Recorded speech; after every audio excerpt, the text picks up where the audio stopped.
ICC champions ട്രോഫിയിലെ ആദ്യ പോരാട്ടത്തിന് India ഇന്ന് കളത്തിലിറങ്ങുകയാണ്. ദുബായ് രാജ്യാന്തര ക്രിക്കറ്റ് സ്റ്റേഡിയത്തിൽ നടക്കുന്ന മത്സരത്തിൽ ബംഗ്ലാദേശാണ് എതിരാളികൾ.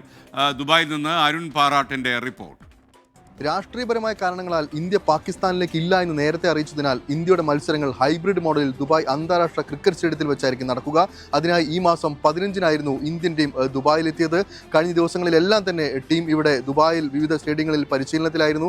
ബംഗ്ലാദേശിനെതിരെയാണ് ഇന്ന് ഇന്ത്യയുടെ ആദ്യ മത്സരം അരങ്ങേറാൻ പോകുന്നത്. ദുബായ് അന്താരാഷ്ട്ര ക്രിക്കറ്റ് സ്റ്റേഡിയത്തിന് മുന്നിലാണ് ഞാനിപ്പോൾ ഉള്ളത്. ആരാധകർ അല്പസമയത്തിനുള്ളിൽ ഇവിടേക്ക് എത്തിത്തുടങ്ങുമെന്ന് തന്നെയാണ് നമുക്ക് മനസ്സിലാക്കാൻ സാധിക്കുന്നത്. അതിനായുള്ള എല്ലാ സജ്ജീകരണങ്ങളും ഇവിടെ നേരത്തെ തന്നെ ായിരുന്നു. അല്പസമയത്തിനുള്ളിൽ തന്നെ ആരാധകർ ഈ ഒരു സ്റ്റേഡിയത്തിനുള്ളിലേക്ക് എത്തും. 23 ഞായറാഴ്ചയാണ് പാകിസ്ഥാനുമായുള്ള ഇന്ത്യയുടെ പ്രധാന പോരാട്ടം. അതോടൊപ്പം തന്നെ മാർച്ച് 2-ന് അവസാന ലീഗ് ഘട്ട മത്സരത്തിൽ ഇന്ത്യ ന്യൂസിലൻഡിനെ നേരിടും. ഗ്രൂപ്പിൽ ആദ്യ 2 സ്ഥാനത്തെത്തിയാൽ മാർച്ച് 4-ന് ഇന്ത്യ സെമിഫൈനൽ കളിക്കും. ഇന്ത്യ യോഗ്യത നേടിയാൽ മാർച്ച് 9-നായിരിക്കും മത്സരം നടക്കുക. അതും ഇവിടേക്ക് മാറ്റേണ്ട ഒരു സാഹചര്യം ഉണ്ടാകും.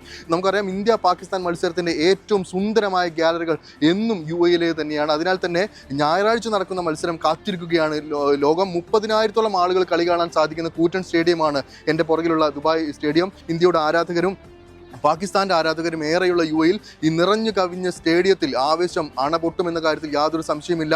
ഇന്ത്യയിലോ പാകിസ്ഥാനിലോ മത്സരം നടക്കുമ്പോൾ കാണികളുടെ പിന്തുണ ഏകപക്ഷീയമാകാറുണ്ട്. എന്നാൽ ദുബായിൽ ക്രിക്കറ്റ് ആരാധനയിൽ തുല്യ ശക്തികളാണ് ഇരു ടീമുകളും. അതിനാൽ തന്നെ ഗ്യാലറി നിറയുമെന്ന കാര്യത്തിൽ യാതൊരു സംശയമില്ല. മത്സരത്തിനായുള്ള ടിക്കറ്റുകൾ ചൂടപ്പം പോലെയാണ് വിറ്റുപോയത്. ആദ്യ തവണ തന്നെ ടിക്കറ്റ് ലഭിക്കാത്തവർക്ക് ICC ഒരവസരം കൂടെ നൽകിയിരുന്നു.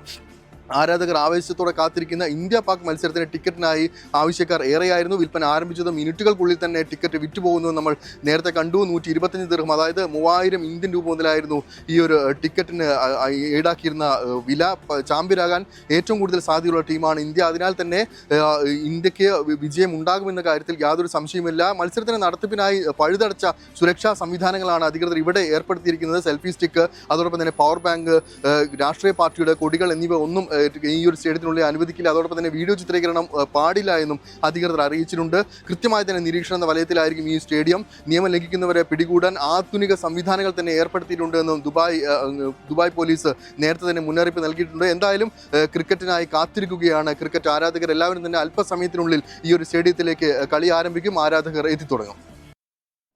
Okay, thank you.